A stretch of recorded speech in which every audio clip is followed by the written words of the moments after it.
we make it through December, we'll be fine. Hi everybody, welcome back to the Creative Writing Life. Been off for a couple of weeks, Thanksgiving, otherwise pretty busy also, but need to get back into it, so here we are.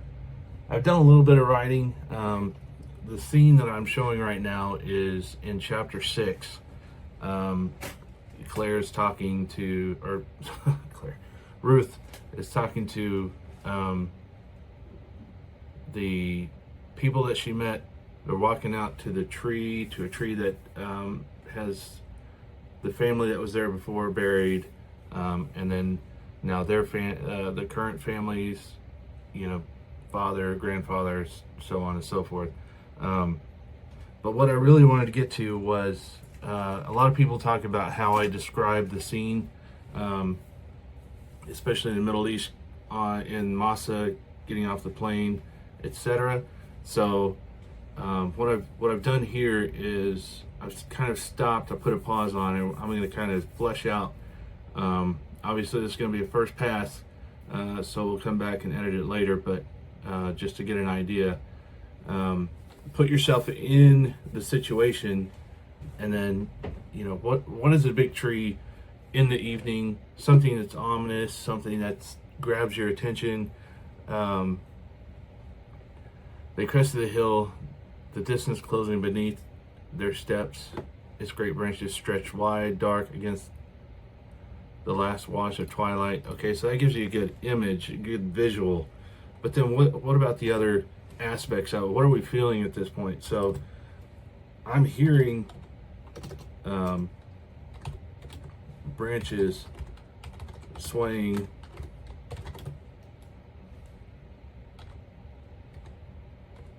creaking and raking against each other as they move. Right, so that's what I hear. That's what I hear when I walk outside and I'm looking at the trees in my backyard. So that whooshing sound, that moving of the branches, it gets a really good visual. Now we get the auditory. With the let's see,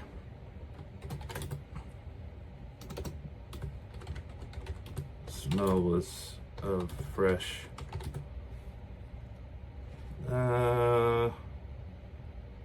I'll just say vegetation for now. I'll flesh it out here in a little bit, but this gives you kind of an idea. The dirt,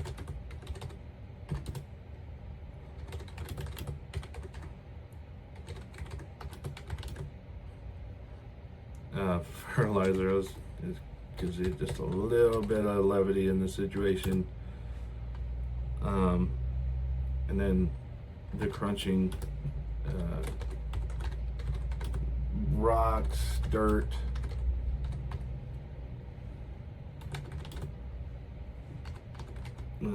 sand. Why not? And again, we'll come back and take another look at this, but so now we're looking, we're hearing, we're feeling with our feet, and then look here, and smelling. So we've got the main kind of senses that you would expect to have when you're walking through a field yourself. So you can really kind of see where the trio is at as they close in on this very ominous, very dramatic moment. So it's kind of setting up. I don't like to dwell on this, but or drag it out too much, but I feel like the more you give somebody in a scene that's about to really grab emotions or really start pulling at something, the better they can see kind of what it is you're looking at, what it is that you're feeling as you're writing this. As I've said in many of the interviews, characters, they're all about me and my family and the people that I know, people that I've met, so on and so forth.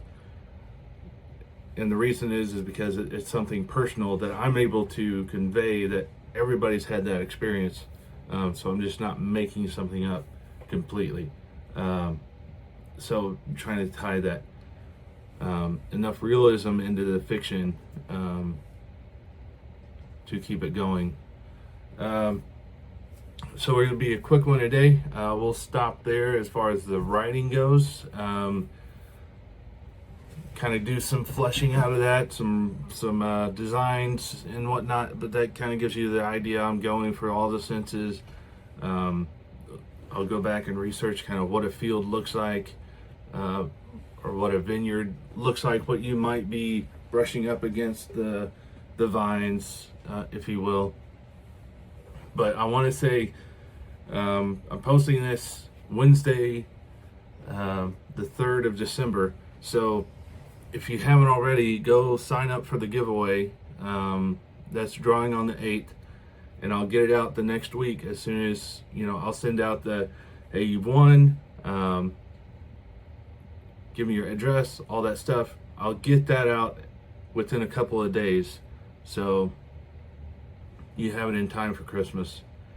Remember, it's a double set, 2 books, 2 patches, 2 stickers, 2 bookmarks, anything you would want to give to somebody as like a gift, but then also a gift for yourself. Okay, and then on the 8th will also be the newsletter release. That's where the drawing will happen. The name will get announced. First names, I'm not going to give away last names and addresses there in the newsletter, but anyway. Also, I'm going to post a link. The Creative Writing Life podcast interview happened on Monday, and it posted today. So I'm going to share those links. Go like and subscribe to that. Like and subscribe to this, and then we'll catch you next time. They needed the Vatican. They needed a detective. I have the determined grit from combat, the Bible they left behind, and the clean language they can't write. They may never understand how faith in fiction means meeting faith in action. While they chase disdainful algorithms, I build worlds with my readers. The writing room, possessive, our story, not theirs. They may own the space now, but this isn't a job for me. It's a calling. Because when faith meets fire, only truth survives. Truth can't stay buried forever. Join me in defining the new genre, faith in action,